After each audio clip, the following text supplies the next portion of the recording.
My name is Tanner Kern, and I am a certified G and a bona fide stud, and you can't teach that. In this right here, this is Grant Mitchell. He is like me in the sense of both our teams are now eliminated from the NBA playoffs, and you can't teach that. This is the greatest, most electric sports betting show you will ever see on the internet, though, and we're going to cheer you up today if you are a Celtics or a Lakers fan. So, without further ado, Grant Mitchell, welcome to Ride the Line. Thank you, Tanner. Tanner, say it with me. Ready? Cancun on three. 1, 2, 3. Cancun. We are in the off season for our team. No, wait. I got a better one. I got a better one. 1, 2, 3. Send the Celtics to Russia.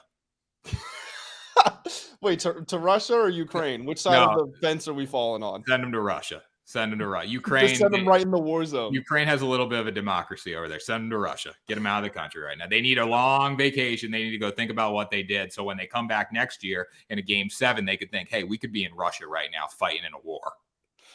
I thought you always told me that Boston Beantown, it was Titletown. It was, you wouldn't understand because you never pulled yourself up by the bootstraps. Now you're telling me they need a mental readjustment? No, Boston's a gritty city. Like, I'm not gonna lie. Like, you walk through Boston, like it's pretty gritty. Like, it can be gritty. A lot, it's getting a little more less gritty, I would say. But for the most part, the sports side is gritty.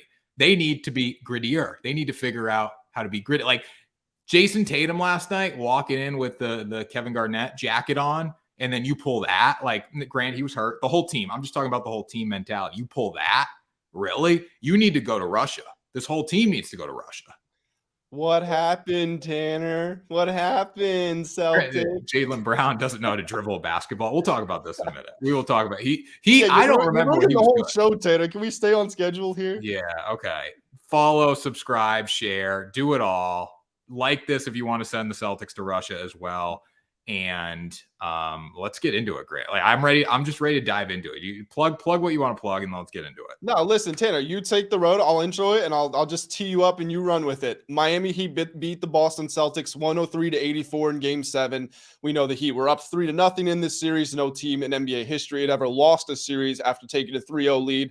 The Celtics became the 4th team to ever force a Game 7, being down 0-3, but ultimately it was for nothing. They lose on their home court. And now, Tanner, why don't you get right back into where you started this show off? All right. So I am a massive Boston sports fan, massive Celtics fan. And, I'm joking about sending to Russia. Like, honestly, here's the thing. I can live with them not showing up. No, I can't live with them not showing up. I can live with the Boston Celtics playing good basketball last night and getting beat. Because honestly, the Miami Heat were like, were they 50% from the three-point line throughout the majority of the game? They were really good. They shot really well. Caleb Martin was sensational. Jimmy Butler delivered when he needed to. I can live with you laying it on the line and getting beat. I can't live with the effort that they gave last night. Turnover, pull up 3, brick. Pull up 3, brick, not setting up your offense. Joe Mazzulla thinking he's Bill Belichick in every freaking interview that he does, saying he's going to play better. Like, this team blew it in every way whatsoever. They blew it. They should have won at least one game in games 1 and 2. They probably should have won both. They went on the road. They had it. They had a chance to make history, and they just blew it. So, yeah, send them to Russia, honestly, because the effort that they gave last night was embarrassing. It was despicable. Like, Peyton Pritchard and Sam Hauser and whoever the guy with the freaking knee braces was on the court at the end of the game. Like, that's embarrassing. Yeah, he made a 3 at least. He was giving an effort. I'll give him that. They shouldn't be on the floor in Game 7 of a Eastern Conference Finals game. It just shouldn't happen. No, it should not. And I'm with you on pretty much everything you said. I'm a little upset you actually stole my thunder because I wanted to talk about Mazzulla's in-game interviews. I live tweeted during the game, the emergency Sam Hauser panic button has been pressed. That's how desperate Joe Mazzulla was getting. But I just do want to start with Jason Tatum. Look, Tanner, I know obviously you played football. You're a D1 offensive lineman. Did you ever have an ankle injury during a game? Yeah, it's hard. I don't want to blame Jason Tatum. It's hard. What I was going to say too is because my ankle, of all the injuries I had, ankle was the most recurring. So I've broken my ankle, I've sprained my ankle, and there can be different degrees. You can tweak it and then you can be fine. And then the next day it's going to balloon up on you, but you have adrenaline to get through the rest of that day. Or it can be an instantly within 15 seconds, I basically have a blown tire. I can't use this leg for the rest of the day. Tatum did play 42 minutes. So He tried to grit it out. I can't fault him. Even though he wasn't effective, he was still trying to put the moves on people. He had 11 rebounds, so he was still fighting in the paint. Like, I do want to give Tatum credit, but I think what went wrong is the Celtics needed Tatum for his offense in a Game 7. He's a top 5 Game 7 points per game scorer in NBA history. In the Philadelphia series, when they were about to be eliminated in 6, it was him who had the crazy fourth quarter, and then, of course, the greatest Game 7 in NBA history. 51 points in the elimination game. So you needed Tatum to be at his best offensively, and he just simply couldn't be. So that's where it all sort of switches over to Jaylen Brown, who I know you're also not happy with. Because Jaylen Brown, this situation, look, yes, you're not the number one star on your team, but you're somebody who has seemingly flirted with the idea of being traded out of Boston, and presumably, if you got your own team, you would be the number one guy there. You're up for the Supermax. You're probably going to get it. You're second team All-NBA, average 27 points a game. This is a game, simply put, where you have to step up. And look around at the rest of these playoffs. We have seen second stars stepping up. Anthony Davis, although he was disappointing in a lot of games, did have 40 points in Game 1 against the Nuggets, and he was the best defender in the playoffs. Jamal Murray averaged 32 points on 50, 40, 90 in the conference finals. Only player in league history to do that. For the Miami Heat, Caleb Martin, an undrafted free agent, had games. He closed out this series with 21 and 15 and then 26 and 10. All these second stars were stepping up, and Jaylen Brown, when the pressure was on, money's at the center of the table, he looked arguably at his worst. And the worst part about him, of course, was his 8 turnovers. And I don't know if you saw this clip, Tanner. It was going around on social media right after the game. It was Draymond Green doing a conversation with JJ Redick on his podcast after the Warriors won the last finals. And JJ Redick basically said, we can talk about defensive coverages or schemes or whatever, but strip that away. I want you to tell me the moment in which the finals changed. Because if you remember, Boston was up 2-1, and then the Warriors won 3 straight games. Draymond Green said, in Game 4, I figured out nobody on their team could go left. So we were just shading them left the entire game, and we ended up winning, and we knew that we had won the series because we had found it. Draymond's famous for talking about this. He says there are moments where he knows that he's beaten an opponent, and for him, it was when they found out they couldn't go left.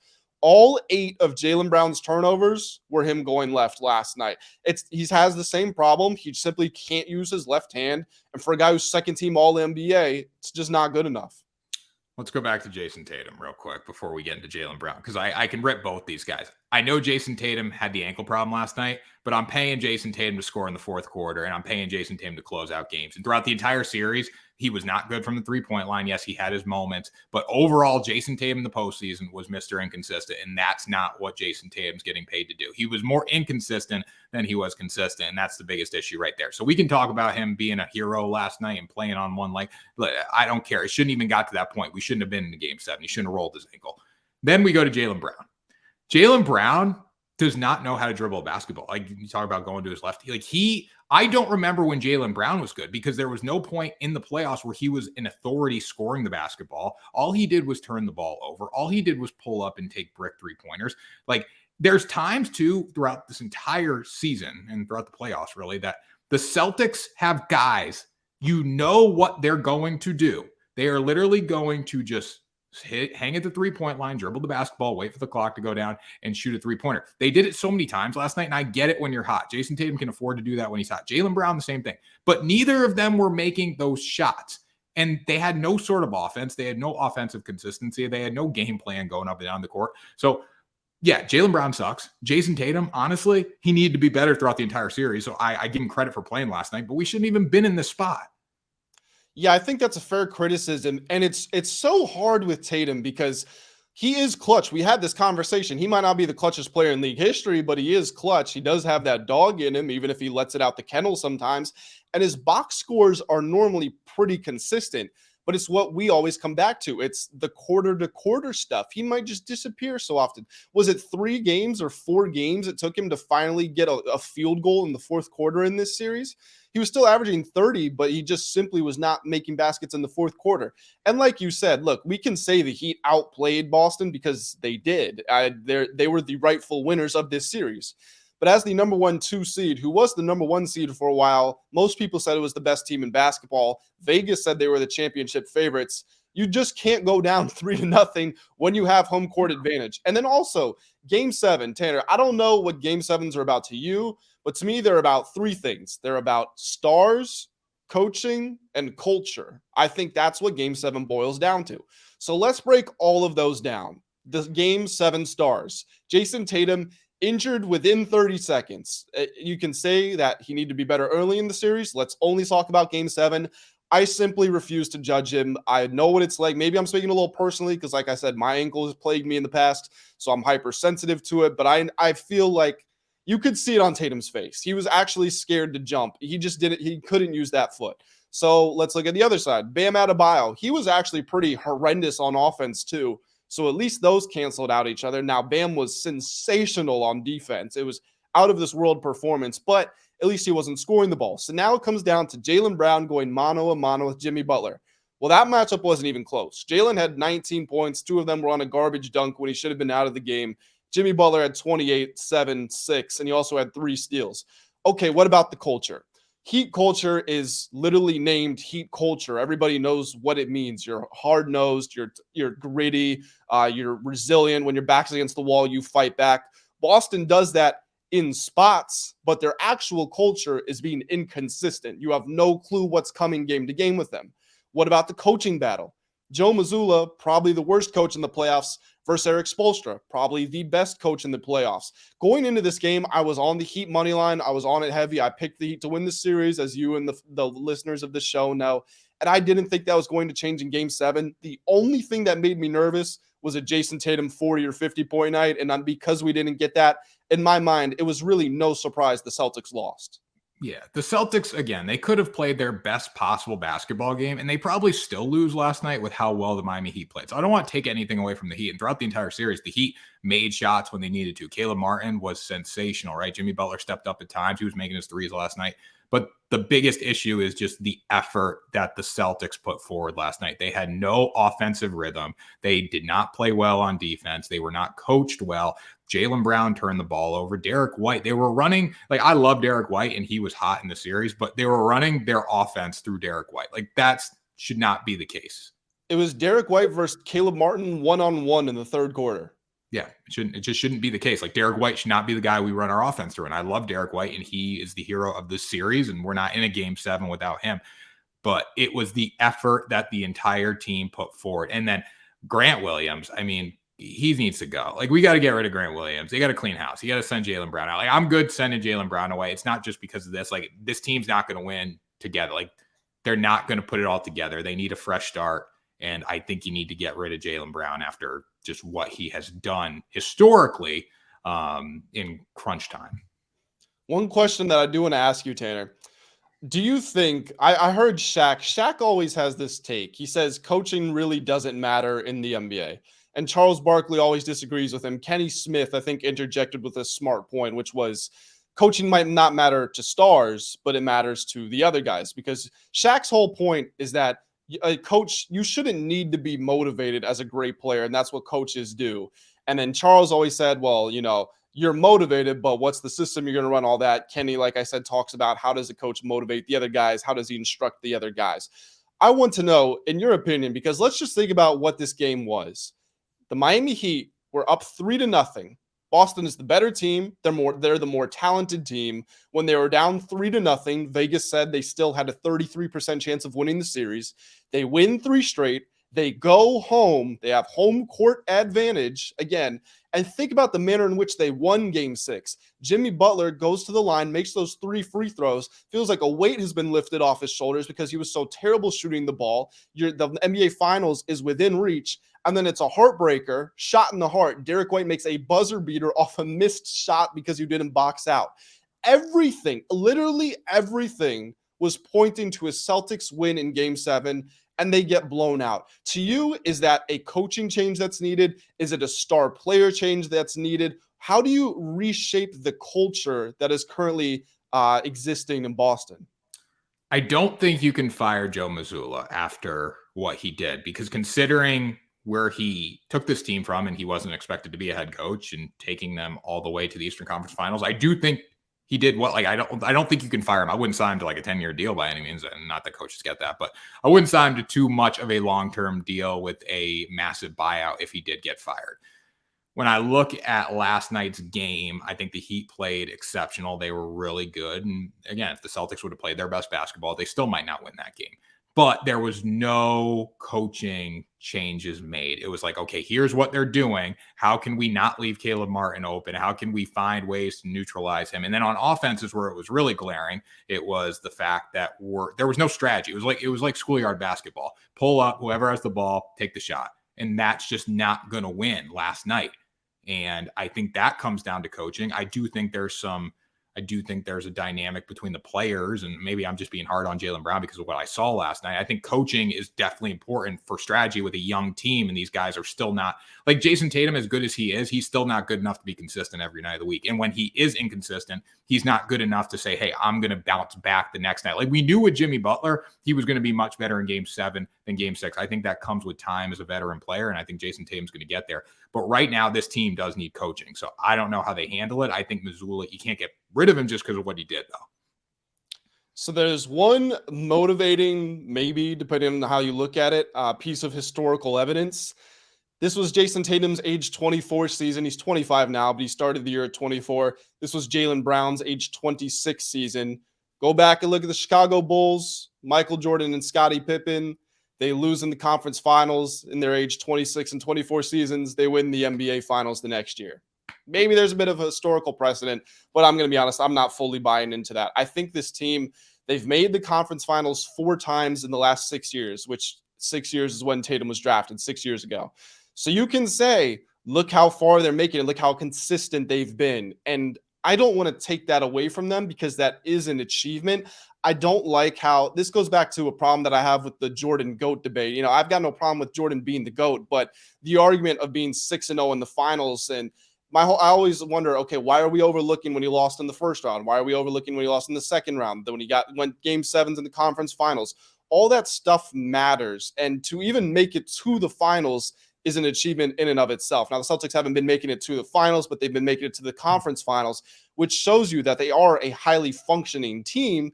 But while that might encourage most people, I sort of think they've run into their ceiling. Yeah, I think they got to figure out how to get over the hump now. And it could be with Jason Tatum and Jaylen Brown. But the bottom line is they're not getting there. You don't get paid to get to the Eastern Conference Finals. You don't get paid to be the best team in basketball for the majority of the season and then get to the Eastern Conference Finals and get beat by a team of undrafted free agents. And I know they played great, but you got beat by a team of undrafted free agents. Bam Adebayo was not good on offense, and Jimmy Butler was very inconsistent as well throughout the series. So you really did not put together a great performance. So I think Brad Stevens and the whole front office needs to go back and look at, okay, what do we need to do to get over the hump? Is it coaching? Is it trading Jaylen Brown and bringing someone else in and becoming even deeper on our bench? But like, I don't think Jaylen Brown's a certified star in a big market. I don't think he is from what I've seen. I think he's a really good role player or a star in a smaller market. We look what Malcolm Brogdon did for the Celtics. He was a star in Indiana, right? But he's not a star in Boston. He's a secondary guy in Boston. I think Jaylen Brown is better than Malcolm Brogdon, obviously. But they need to figure out what it's going to take to get over the hump. And I would personally say it's a little bit of coaching. I think it's a little bit of a roster dynamic, and they got to figure it out. Yeah, they do got to figure it out. One player who probably could feel a little bit wronged in this series, though, was the great Caleb Martin. Jimmy Butler won the conference finals MVP. Caleb Martin had a real argument as to being the most valuable player in this series. And if we just look down, this is an age-old debate in sports. The MVP. What does it stand for? The most valuable player. It doesn't stand for the best player. That was obviously Jimmy Butler. If it was the Celtics, it would have been Tatum. But the MVP, in my book, look, we can look at the stats. They favor Jimmy. He averaged 25, 6, and 7. Caleb Martin averaged 19, 6, and 1. Although he was ridiculously efficient, he had 60, 49, 88 splits from the field. I think Caleb Martin was the more valuable player. He was the bailout shot maker. He was the only one really putting up, well, I shouldn't say the only one, but he was the main guy putting up a fight when the Celtics were winning their 3 games, and he was a driving force in this game 7. They weren't running the offense through him. The offense was still being run through Bam and Jimmy, but a lot of the offense was for Caleb Martin. And considering the level of productivity he gave you, everybody has expectations. Again, when we go back to value, I feel like he exceeded those expectations more than anyone else, and I feel like he had the most impact in this series. Well, yeah, you could take it from the other side too. It's like if the Celtics would have won last night, they're not giving it to Derek White. Like Derek White deserved it, but they're not giving it to Derek White. Even though the Celtics fans were chanting MVP when he went to the free throw line, right? So I think MVP is the star of the team if he performs decent. For the other guys to step up. That's why in the Super Bowl, it's pretty much always the quarterback, unless someone else has a phenomenal performance. Like if you're not in the NFL, if you're the quarterback, you have a great chance of winning the MVP. For someone to beat the quarterback, they need to do a lot more than what the quarterback done equivalency-wise there to win it. So the same goes here. I mean, the stars are going to get the MVP. So if you're looking at MVP for the NBA Finals right now, I'd look at Jimmy Butler. I'd look at Nikola Jokic. I think it's pushing it even to say Jamal Murray has a chance of winning MVP, because if it comes down to it, Nikola Jokic is probably going to get that because he is the sweetheart of the team. He's the player everyone looks to. I definitely agree for the NBA Finals. I don't want you to misconstrue what I'm saying. I just feel like if there was a time to honor the second star or the player that stepped up, it would be with the Conference Finals MVP. Yeah. Because what's the historical importance of a Conference Finals MVP? Right now, it's nothing because it just came into existence. Also, why are we naming it the Bob Cousy? Which one is it? Is it the Bob Cousy champion? Larry Bird. Bob Cousy is the champion. Larry Bird's the MVP. Okay. Why are one of those not named for LeBron? I mean, he won the Eastern Conference 8 years in a row. Like that's just been on my mind. He's still in the league, Grant. Still in the league. You can't give it to him. Okay, but when the NBA had their top 50 list, Shaquille O'Neal was in his 4th year, and they put him on the top 50 players of all time. It's different getting shrined as a listen. Larry Bird is ahead of LeBron. In what? Legacy. Age?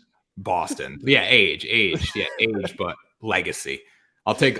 Hey, if I'm on the schoolyard, I'm picking teams. I'm taking Larry Bird any day. No, you're not. You are losing 11-0. We're getting the next team in there. No, LeBron. No, Grant. That's such like a Lakers like lover comment from you. Like, get the hell out of here. Like naming after LeBron. The most Eastern Conference championship. If LeBron wants to retire, let him retire. If he wants to retire, I'll name a trophy after him. I'm not naming a trophy after him when he's still in the league. But you can't. There are no trophies left to name. That's my whole point. What else? What are you going to name for him? They could add the LeBron lover trophy and just give it to you.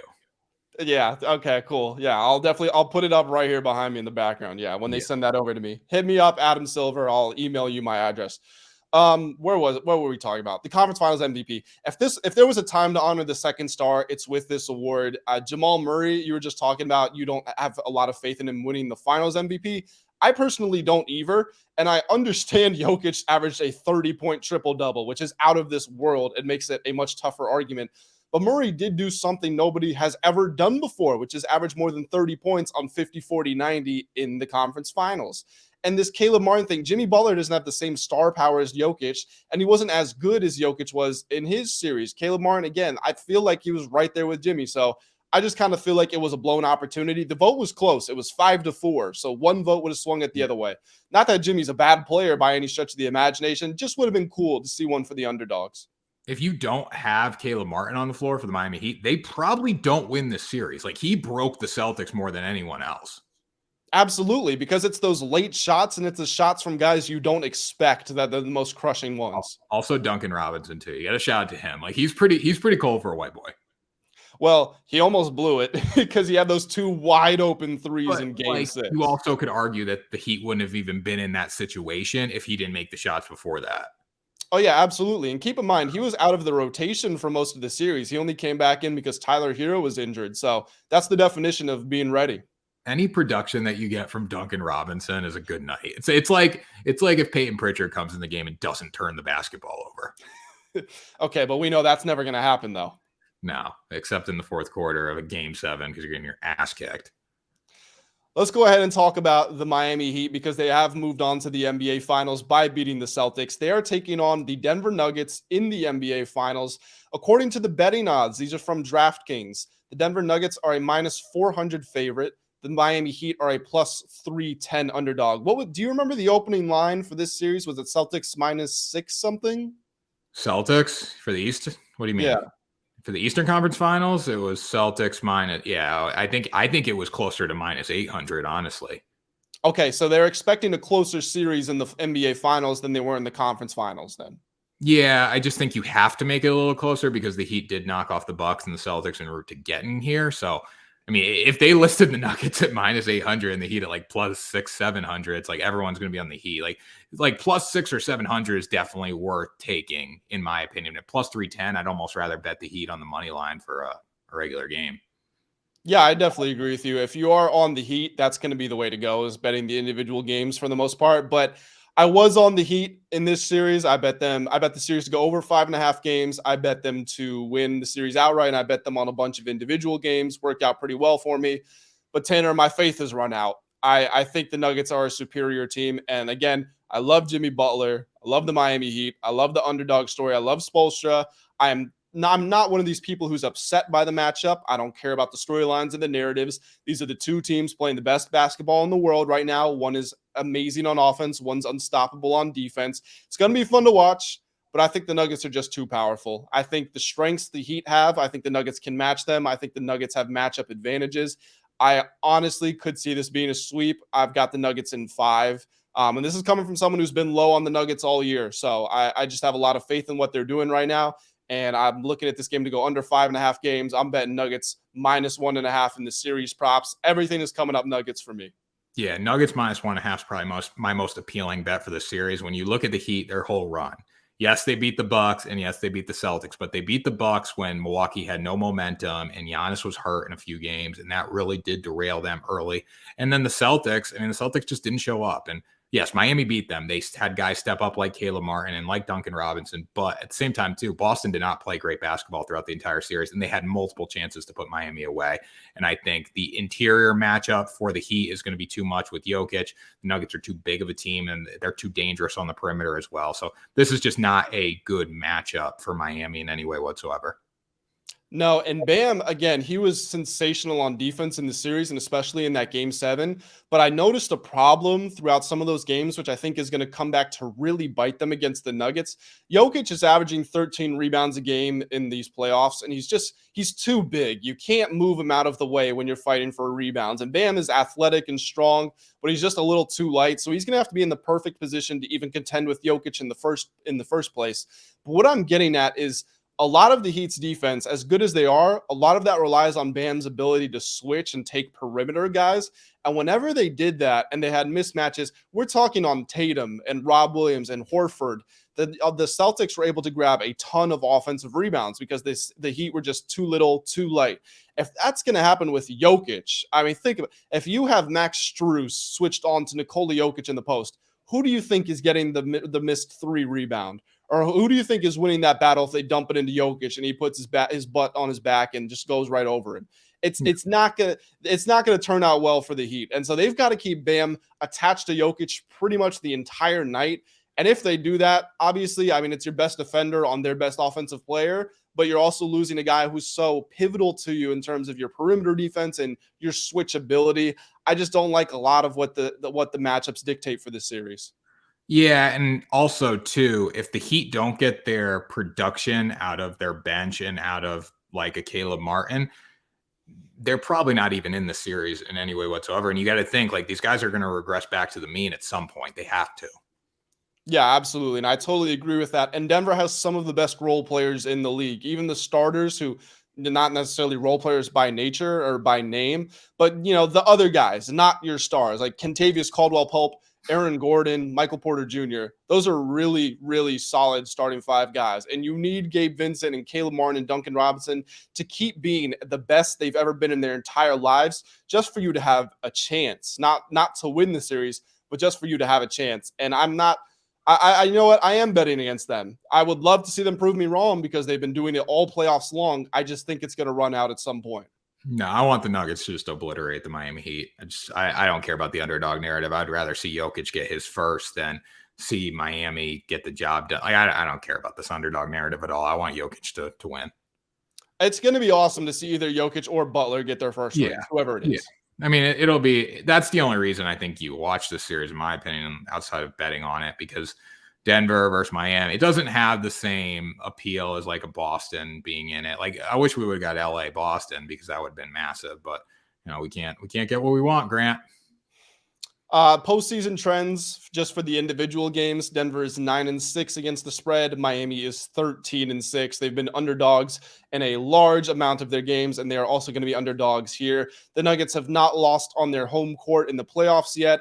The Heat had not lost until this series against the Celtics, where they lost a couple on their home court. Denver, like I said, they are undefeated at home. That's going to be big because Miami, 3 of Miami's wins in a four win series were on the road against Boston. So are they going to be able to keep that up? Are they going to be able to rely on that? My instinct is no.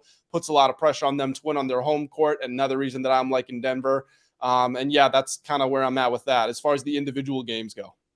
Yeah, I think Denver has every opportunity to win the series. They should win the series, but we can look back at the Bucks and the Celtics and say they should have won the series. But if the Nuggets play their best basketball and they come out and they leave no doubt and they get the ball down to Jokic and he's really good and he averages a triple-double, and then you got, Michael Porter Jr. and Aaron Gordon and all these guys stepping up, in addition to what Jamal Murray did earlier in the postseason in that last round, if he can bring that in this series, this shouldn't really be much of a series. And I know we want to get behind the Heat with the Disney movie narrative and stuff, but their time's going to come to an end here. Take the Nuggets -1.5.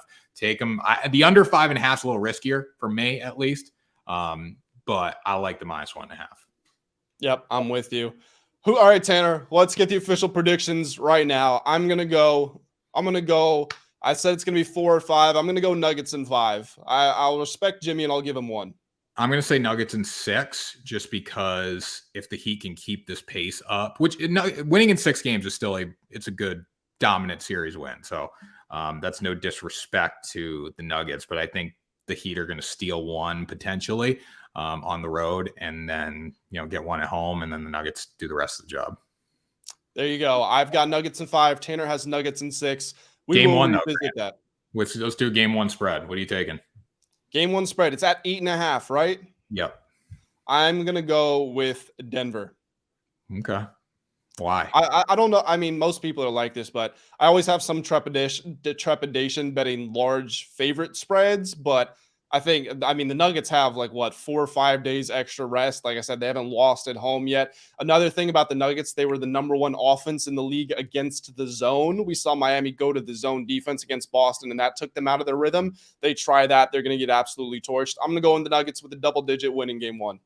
Yeah, I'm going to go Nuggets double-digit win Game 1 as well. They cover the spread here. I think for Miami, they're going to be hot coming into this game because, yes, they have less rest, but they also just won a Game 7. But I think the Nuggets will quickly end that with Jamal Murray and then Nikola Jokic and Bam. I don't think Bam's going to be able to handle Jokic as much as some people do think. So this series is going to be pretty easily in favor of Denver, and they're going to cover Game 1.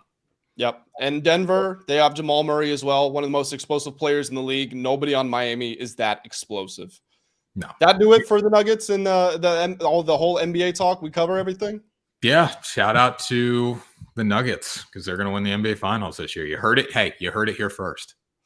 And shout out to everybody that's been in the playoffs. Shout out to the Lakers and the Celtics as well, going out in the conference finals, but they kept us entertained, gave us some good talking points. So thank you to you guys. Did you see the Taylor Swift conspiracy theory, though? It's still true. I did not see this. What is this? All right. So basically, every city where Taylor Swift has performed an Eras tour in has been eliminated from the postseason. The last city she was in, it started with the Sixers. The Sixers got eliminated. The last city she was in was Boston. They've been eliminated. She's planning to go to Denver in a few weeks. Oh. She is not and will not perform in Miami. The farthest she got down the state of Florida was Tampa Bay. Do you think that counts? You think that's close enough proximity? No, not even close. You're still 3-4 hours. Like, she's been in the legit cities. I mean, I guess with New England, you could say it was Foxborough instead of Boston, but it's 45 minutes away, and that's where the Patriots play. It was Boston's team. So, I mean, It's coming true. So if you believe that, you might want to bet the Heat. I wonder if Taylor Swift has Heat money line. She could. I mean, she was all over the floor at the NBA games this year. She was at a Knicks game, I remember, promoting the concert and all that. So, hey, if you believe that, you might want to bet Heat. But other than that, if you believe in reality, bet on the Nuggets. Let's dive on over to the NFL here, Tanner, because we have been killing it with our NFL division previews recently, and we've done 3 of the 4 in the AFC so far, and we're going to round it out here talking about the AFC South. Now, this is one of the younger divisions in the NFL.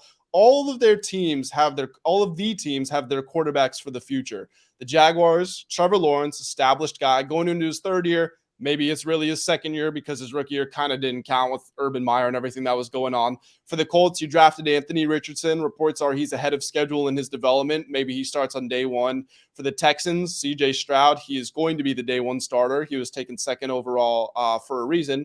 And then the Tennessee Titans, you have Ryan Tannehill. Maybe he's still got another month or 2 of football left in him, but I think the Titans are going to get frustrated with him eventually, and they will go over to Will Levis. This division, slam dunk home run, take the Jacksonville Jaguars. Trevor Lawrence, arguably the greatest quarterback prospect of this generation. And we've seen how long it's taking Lawrence to develop and become the quarterback he is today. So don't expect Will Levis and the Tennessee Titans to do anything. Don't expect Anthony Richardson, the Indianapolis Colts to do anything. And don't expect the Houston Texans to do anything with CJ Stroud. So I think in the coming seasons, this division is going to get very competitive. But overall, right now, it is the Jacksonville Jaguars, and they are leaps and bounds ahead of everyone else just because of who they have at quarterback. And we know what he can do at quarterback. Trevor Lawrence was that guy last year. I think we're going to start to see the next, maybe not the next second coming of Patrick Mahomes just because of the team around him, but everything he can do with the football is pretty miraculous. Yeah, and these division betting odds we have are provided by DraftKings Sportsbook. If you guys want to win up to $1,200 in welcome bonuses, it's a 3-part welcome bonus. Go on over to WSN.com, the World Sports Network. Get yourself a DraftKings promo code, sign up. Like I said, they will have up to $1,200 in bonus prizes available for you. The Jaguars are minus 150 to win this division, so they are the clear out-and-out favorite. The Tennessee Titans are plus 400. The Indianapolis Colts are plus 500, and the Texans are plus 700. So the odds makers are leaning fairly heavily. They're not fully bought in, but they are definitely showing a lot of respect to the Jaguars. It's absolutely got to be the Jaguars division to lose. I understand they lost Shaquille Griffin in the secondary. That's going to hurt a little bit. I don't love their secondary, but they get after the quarterback. They can force turnovers, and they have a quarterback. Tanner, what is the modern NFL about? Can you throw the ball? Can you pressure the opposing quarterback? Those are the 2 most important things in the NFL right now. They've got both those situations sorted. Calvin Ridley also coming back from a suspension. When he played his last full season, he had 1,300 yards and I think 9 touchdowns, somewhere around there. I'm going to be looking at the Jaguars to win this division. They won 6 of their last 7 games last year. There's no reason not to. No, and they covered against the Chiefs in the postseason. They made that a game. Like, they were competitive with every team they played. They got some really good receivers this year, which I'm excited to watch. Christian Kirk's going to be good. Calvin Ridley. So that DraftKings promo that you read, Grant, that applies to everyone but Calvin Ridley. Calvin Ridley is not. Yeah, he already has his account. He can't. But they might have got rid of it. He is not eligible for a DraftKings account. So Calvin, if you're listening to this, don't use the promo code. Don't even sign up. No, don't do that. Evan Ingram at tight end. I really like Zay Jones. ATN run the football. You got the whole Clemson backfield there. Like, this is a really good team. It's a fun team. It's exciting. And they got Doug Peterson too, who's a tremendous Super Bowl winning coach. So I'm really looking forward to the Jaguars watching them this season. I think they're going to go over their win total of 9.5. And the big reason for that is going to be Trevor Lawrence. As long as they can keep it together on the defensive side of the ball, which they did, they got better and better as the season went on last year. I'm going with the over of 9.5 as well. The Tennessee Titans plus 400. They're next in line.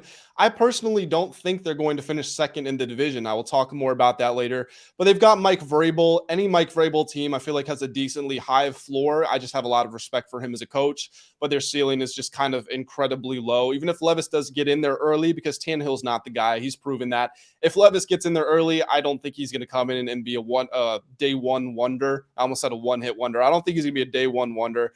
Their defense, it's okay. They also can get after the quarterback. Sometimes they got Kwity Paye and some other guys up there, but they lost Stephon Gilmore on the back end. This is a team that's they're transitioning, but they're not fully into the transition, but they're also still not really competitive. They're kind of they need a couple of years to sort of stabilize and figure out where they're going.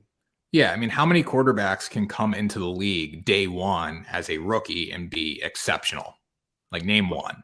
I'm sorry. I just realized I said Quiddy Payne, Stephon Gilmore. I was talking about the Colts players. I don't know why, but yes, same thing applies. And yes, I agree with you. Sorry, go on. Yeah, there's no quarterbacks that can do that. I mean, you could go back to probably one of the greatest rookie performances, like winning performances for a quarterback. I'd say Brock Purdy, but he had a sensational team around him. They didn't ask him to do a lot with football. So I think Will Levis is going to need a lot of time to develop. He could be really good, but it's just not going to be this season because I just look at what Trevor Lawrence did as a rookie, and it takes time. And he was the greatest quarterback prospect of this generation. So it's hard to say that any of these rookie quarterbacks are going to do anything. That's why I do like the Jaguars over 9.5 wins there. When it comes to the Titans, I mean, 7.5 is low enough, but I do think they're going to get swept by the Jaguars. And then they're going to beat up each other with the Colts and the Texans. So out of those next three teams there, you can't go over on every one of their win totals, even though they're extremely low. Yeah, I'm probably going to be fading this. I was reading my Colts notes, not my Titans notes for the last section, so I apologize. The Titans had the best rushing defense in the league last year, but they also had the worst passing defense. And it got to the point where they were so bad that teams kind of stopped trying to run the ball. Sometimes that happens when you have units that are the best in the league. It's just because teams don't even bother. Like, was it the Tampa Bay Buccaneers? It was them, right? Their pass defense was so bad that they ended up with the best rushing defense, even though it wasn't amazing.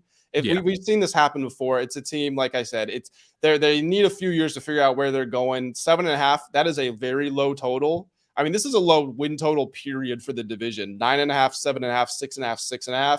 So they're not expecting a lot from them, but I'm just going to fade this. I think it's going to be somewhere around that 7, but I also think it's going to be a relatively irrelevant 7. Yeah, and out of all the rest of the teams in the division, I'd probably rather go over on their win total just because I think they're going to be able to run the football with Derrick Henry, and that will set up Levis or even Tannehill. We've seen they can win with Tannehill. So if Levis just doesn't make mistakes, they can win with him as well in his development times. But again, probably best to just stay away from these three markets and take the over on the Jaguars win total because they're going to beat up on the rest of the teams in the division. The Indianapolis Colts, they are next, plus 500. Over-under is set at 6.5 wins.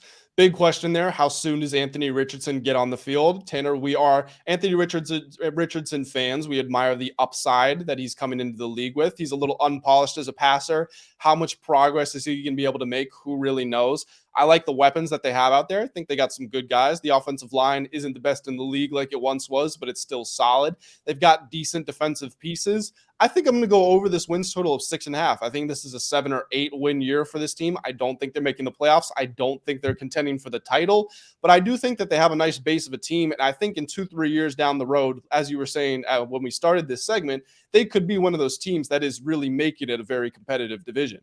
Yeah, nice base. Got Michael Pittman Jr. Obviously, you got Jonathan Taylor if he wants to be there. You got Gardner Minshew, or if shouldn't say if Jonathan Taylor can stay healthy, right? You got a good offensive line. Gardner Minshew, if Anthony Richardson's not ready to play, is a reputable quarterback. He can do everything you need him to do there. He can run play action. He can hand the football off. And they're decent on defense as well. My biggest thing with Anthony Richardson, I mean, I don't want a quarterback that can just do backflips. I need a quarterback that can play quarterback. So we'll see if he's able to do that in the NFL. Of course, he's ahead of schedule. Of course, he's doing things that nobody else can do. Right? They're going to say that. I've heard that about every single quarterback. But the question is he going to be able to do it when it comes down to a regular season football game? I posted a preview because I wrote a preview of the AFC South for Forbes, and someone commented on my LinkedIn post, which is where I promoted, and they said, who do you think is going to win this division? And I said the Jaguars, and then they replied, and they said something to the effect of, okay, well, what about the Colts and the Titans? I said, dude, we haven't seen any of these quarterbacks play yet. It's an interesting topic to monitor. I have my thoughts. I have things that I'm going to be monitoring and watching. But until they step on the field, we have no clue what these players are going to do. Who was Desmond Howard? Desmond Howard, he won the Heisman Trophy, I believe. It comes into the NFL, goes to Washington. On the first day of practice, all the Washington players said, this guy can't play. He's not good. This guy just won the Heisman, was a first-round draft pick. They said he can't play. There's no chance. And weirdly, I think, didn't Desmond Howard end up winning Super Bowl MVP as a return or something like that? He didn't fulfill the potential that a lot of people thought he had. And the point I'm getting at is until you see someone really not only just step on an NFL field, but have a season of 2 of true development, then you're going to actually know what to be able to expect from them. But until then, you're just shooting in the dark. Yeah, he was a returner, Super Bowl champ, Super Bowl MVP, All-Pro returner, Pro Bowl returner. Look at that knowledge. Come on now. Yeah, that's pretty good. I'm assuming it was a returner because they only mentioned his return yards as Wikipedia. Yeah. So, yeah, you don't know how guys are going to develop once they get to the NFL. Like, that's the thing, I'll take it. Look at Brock Purdy. I'll bring him up. Nobody expected him to do anything. He was Mr. Irrelevant, and he was a reputable quarterback, and he fit into that offensive scheme, right? So it's how you fit into an offense. It's your coaching. It's how you develop. There's a lot of things that could go wrong for all these guys. There's a lot of things that could go right. And it's how they get thrown into the fire a little bit. So I can't really trust any of them right now. I just haven't seen them play. Yep. And then another person that we haven't seen play in the pros, a guy who set a record for one of the worst cognitive test scores leading up to the combine. A lot of people were wondering if he was so dumb he might fall out of the first round, but he ended up going second overall. And we're not calling you dumb, CJ Stroud. We're just saying that the cognitive test may have concluded that. We're not calling you dumb, but we're calling you like you got to get in. You got to be a better test taker, if nothing else. You got to show up to class and take some notes. That's what you got to do. So the Texans take CJ Stroud, second overall, quarterback out of Ohio State, one of the two best quarterbacks in college, him and Bryce Young. Will Anderson Jr., they'd trade up. They'd take him third overall, mortgaged a lot of future draft capital to do that. Will it come back to bite them? Who knows? We'll talk about it next year on this podcast. But for now, they do have Will Anderson. You've got him to be a bookend defensive end edge rusher. He's going to be the captain of that defense, even though he's only a rookie, which says a lot about where the Texans are at as a team right now. But they do have DeMeco Ryans as their head coach. And DeMeco Ryans is one of the masterminds of the 49ers' recent defense that's dominated the league. He's a young guy. He has a lot of energy, a lot of spirit. I think he's going to be really good for them. And I think he is the right man to lead this Texans rebuild. I didn't like the people that they had in place before, and I didn't like the moves they make. But I feel like they are finally embracing the rebuild. But that being said, it is a rebuild. So this over-under of 6.5 wins, I'm going under. And then the plus 700 to win the division, no shot. If we're looking at plus 3,000 or 4,000, maybe, but not for this value. Yeah, I would take the under here. DeMeco Ryans, I think, is going to be a good coach. But again, we don't know what he can do as a head coach. We know what he can do as a coordinator with a really talented team around him. That's another question mark there. Can he be a great head coach? Because it's totally different. Can CJ Stroud be a great quarterback? We will find out. So too many unknowns. My favorite part about this division is we do know who's going to be good. It's Jacksonville Jaguars. So bet them, bet over on their win total. They're going to beat up on the Texans, the Colts, and the Titans. That's 6 games right there. I'm not saying they're going to win all of them, but they got the ability to win a lot of those games, which is going to set them up for success with their win total. Tanner, of all the teams in this division, how many of them could have come back from 27-0 down against the Los Angeles Chargers in the playoffs? Only one. Jacksonville Jaguars. Yeah, Jaguars are the pick to win the division. Yeah. And honestly, no team should ever be able to come back that much. It's just when you have idiot coaching, just like the Celtics with Joe Mazzulla. I thought you said you wanted Joe Mazzulla to stay. Come on. It's not that I want him to stay. It's the fact that he reminds me of Brandon Staley. He's acting like he's Bill Belichick on interviews, and he does not make any adjustments. I don't think you can fire him because for what he did, for what the situation he stepped into, he did really well. But I mean, was it good enough? No, I'm not paying. I know it's 2023 and everyone gets a damn trophy, but I'm not paying you to get to the Eastern Conference Finals. I'm paying you to get to the NBA Finals and win it. I'm glad you said that. We didn't talk about this here, but we're going to close out the show here in just a couple minutes. This can be our final topic of the show. Joe Mazzulla has to stop doing those 1- and 2-word answers during the interviews. I said on my personal show, I said, he fully thinks he's him. Now, Greg Popovich is famous for doing this in the NBA. They ask him a question. He has a 2-word response. He gets out of there. Charles Barkley tried to ask him 3 questions one time. Greg Popovich said, you get 2 questions, and then he just left.